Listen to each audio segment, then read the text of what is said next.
Hello, I'm Ed Crooks. I'm here with the Energy Gang in Dubai, bringing you all the latest news and analysis from these crucial negotiations that will set the future for the world's energy system and climate.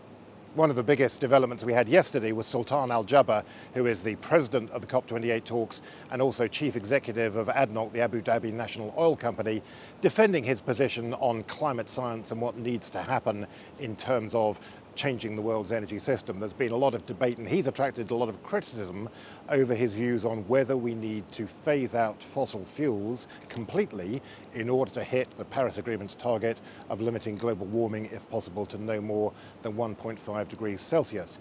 What he was talking about yesterday was saying, no, look, I am totally aligned with the science. Obviously, what really matters for the climate is emissions, not where the emissions come from. Clearly, he said, we are going to need to reduce the use of fossil fuels very significantly and over the short term if we're to get to that 1.5 degree target.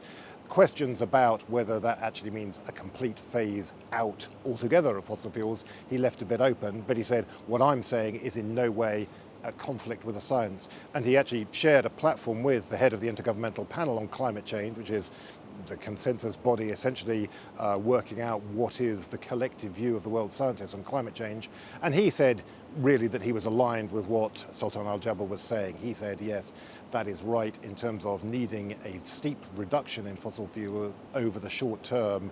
That's definitely where we are too. This is also what the science is saying. So this is clearly going to be the debate that's going to overshadow the whole of the rest of the COP. This question of, does the world need to commit to phasing out the use of fossil fuels altogether, or can it talk about perhaps some softer languages, talk about committing to a phase down in the use of fossil fuels, which obviously would then imply extensive use of carbon capture of various forms in order to still hit that goal of reaching net zero emissions. And the debate over where the world comes out between those two different positions is going to be central to the negotiations over the next few days. We're going to be bringing you all the latest from these talks on the Energy Gang with special interviews and discussions over the coming days. And we're also going to be covering the talks closely on social media. So watch out for us using the hashtag WMCOP28.